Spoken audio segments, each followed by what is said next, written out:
நாம இந்த நாள் நிகழ்ச்சி மூலமா எந்த விஷயத்தை பத்தி தெரிஞ்சுக்க போறோம் அப்படின்னா, வருஷந்தோறும் ஜூலை 7ஆம் தேதி அன்னைக்கு உலகளவில் மிக கோலாகலமாக கொண்டாடப்படக்கூடிய உலக சாக்லேட் நாள்.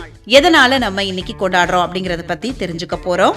சாக்லேட் பிரியர்கள் எந்தவித குற்ற உணர்ச்சியும் இல்லாம தங்களுக்கு பிடித்தமான சாக்லேட்டுகளை சாப்பிட்டு சந்தோஷமா இருக்கிறதுக்காக தான் இந்த நாள் ஒரு வாய்ப்பு அமைஞ்சிருக்கு. கிபி 1550ஆம் ஆண்டு ஜூலை மாதம் 7ஆம் தேதி அன்னைக்கு சாக்லேட் முதலா அமெரிக்காவில இருந்து ஐரோப்பாவுக்கு அறிமுகப்படுத்தப்பட்டிருக்கு அப்படின்னு நம்பப்படுது. அதோட நினைவாகத்தான் இந்த தேதியை தேர்ந்தெடுத்திருக்காங்க. உலக சாக்லேட் தினத்தை கொண்டாடுற வழக்கம் முதலா 2009ஆம் ஆண்டுல தொடங்கியிருக்கு. 1847ஆம் ஆண்டுல பிரிட்டிஷ் சாக்லேட் தயாரிப்பாளரான ஜோசப் ஃப்ரை அப்படிங்கிறவரால முதல் சாக்லேட் பார் உருவாக்கப்படுற வர மனிதர்கள் சாக்லேட்டை ஒரு கசப்பான பானமா மட்டுமே பருகி வந்திருக்காங்க. சாக்லேட் சாப்பிடறதுனால என்னென்ன நன்மைகள் இருக்கு அப்படின்னா, சாக்லேட் சாப்பிடுறது மூளையில செரோட்டோனின் மற்றும் டோபமைன் அப்படிங்கிற மகிழ்ச்சியான ஹார்மோன்களை சுரக்க செஞ்சு மன அழுத்தத்தை குறைச்சு நல்ல மனநிலையை தருது. குறிப்பா டார்க் சாக்லேட் சாப்பிடறதுனால என்னென்ன நன்மைகள் அப்படின்னா, அதுல உள்ள ஆன்டி ஆக்சிடென்ட்கள் நமக்கு நிறைய பலன்களை தருது. இரத்த ஓட்டத்தை சீராக்கவும் இதய நோய்கள் வராம தடுக்கிறதுக்கும் இந்த டார்க் சாக்லேட் உதவுது. ஜூலை 7ஆம் தேதியான இன்னைக்கு எதனால நாம உலக சாக்லேட் நாளா கொண்டாடிட்டு இருக்கோம் அப்படிங்கறத பத்தி இந்த நாள் நிகழ்ச்சி மூலமா நிறைய விஷயங்களை தெரிஞ்சுக்கிட்டதுல மிக்க மகிழ்ச்சி அடைகின்றோம்.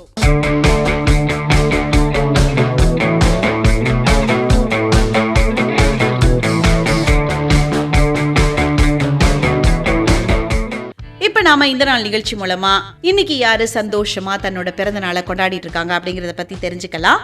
தமிழ் திரையுலகத்தின் மிக சிறந்த மற்றும் மூத்த திரைப்பட மற்றும் தொலைக்காட்சி நடிகையான வடிவுக்கரசி அவங்க தான் இன்னைக்கு அவங்களோட பிறந்த நாளை கொண்டாடிட்டு இருக்காங்க.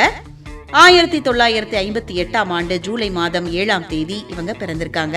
தமிழ், தெலுங்கு, கன்னடம் மற்றும் மலையாளம் இந்த மொழிகள்ல 350க்கும் மேற்பட்ட திரைப்படங்கள்லயும் 40க்கும் மேற்பட்ட தொலைக்காட்சி தொடர்கள்லயும் நடிச்சிருக்கிறாங்க வடிவுக்கரசி அவர்கள். கதாநாயகி, குணச்சித்திர நடிகை, வில்லி அப்படின்னு பன்முக திறமையால 45 ஆண்டுகளுக்கும் மேலாக திரையுலகத்துல முத்திர பதிச்சு வராங்க.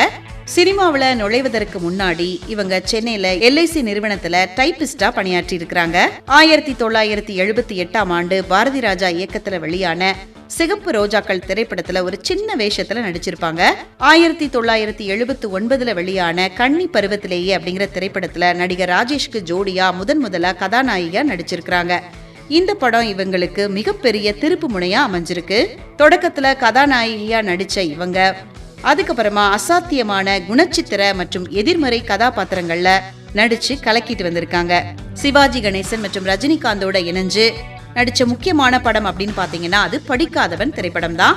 தெலுங்கு மற்றும் தமிழ்ல வெளியான அமோரு அப்படிங்கிற திரைப்படத்துல மந்திரவாதி லீலாவதி அப்படிங்கிற இவரது வில்லி கதாபாத்திரம் மக்களிடையே பெரும் பயத்தையும் பாராட்டையும் பெற்றது அப்படின்னு சொல்லலாம்.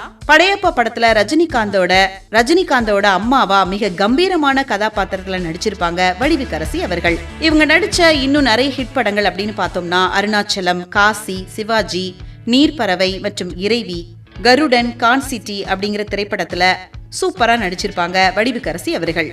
திரைப்படங்கள் மட்டும் இல்லாம சன் டிவி போன்ற முன்னணி தொலைக்காட்சிகள்ல தொடர்களையும் நடிச்சு சின்னத்திரை ரசிகர்கள் மனசுலயும் இடம் பிடிச்சிருக்காங்கன்னு சொல்லலாம். இவங்க நடிச்ச முக்கியமான தொடர்கள் அப்படின்னு பார்த்தோம்னா அலைகள், அவர்கள், வம்சம், குலதெய்வம் மற்றும் திருமதி செல்வம். இந்த தொடர்கள்ல எல்லாம் இவங்களோட நடிப்பு ரொம்ப அருமையா இருக்கும் அப்படின்னு சொல்லலாம்.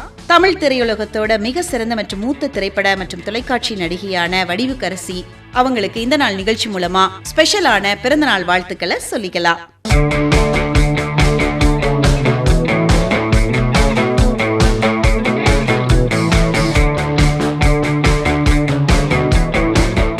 இப்ப நாம இந்த நாள் நிகழ்ச்சி மூலமா யார பத்தி தெரிஞ்சுக்க போறோம் அப்படின்னா, தமிழ் திரையுலகத்தோட மிக சிறந்த பாடலாசிரியர், கவிஞர், எழுத்தாளர் மற்றும் விடுதலை போராட்ட வீரரான கவி காமு ஷெரீப் அவங்கள பத்தி தான் தெரிஞ்சுக்க போறோம். இவங்க 1914ஆம் ஆண்டு ஆகஸ்ட் மாதம் 11ஆம் தேதி பிறந்திருக்காங்க. 1994ஆம் ஆண்டு ஜூலை மாதம் 7ஆம் தேதி இயற்கை எழுதியிருக்கிறாங்க.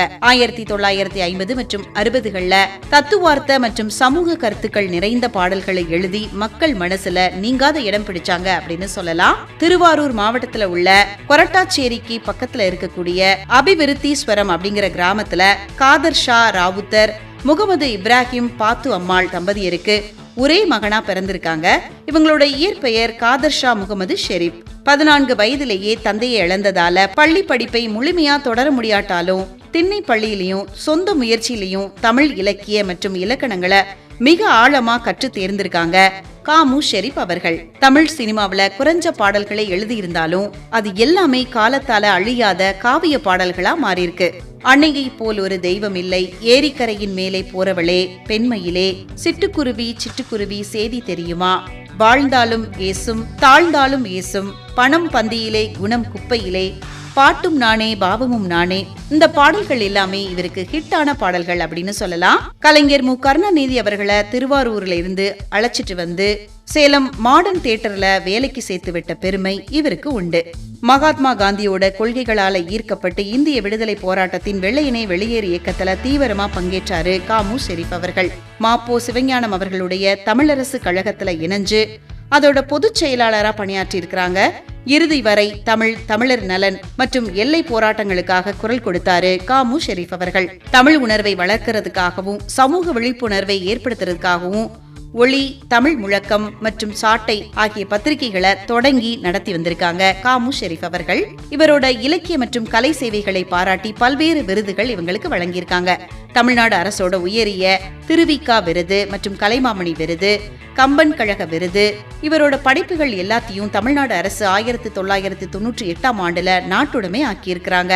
தமிழ் திரையுலகத்தோட மிக சிறந்த பாடலாசிரியர், கவிஞர், எழுத்தாளர் மற்றும் விடுதலை போராட்ட வீரரான காமு ஷெரீப் அவர்களை பத்தின நிறைய விஷயங்களை இந்த நாள் நிகழ்ச்சி மூலமா தெரிஞ்சுக்கிட்டதுல மிக்க மகிழ்ச்சி அடைகின்றோம்.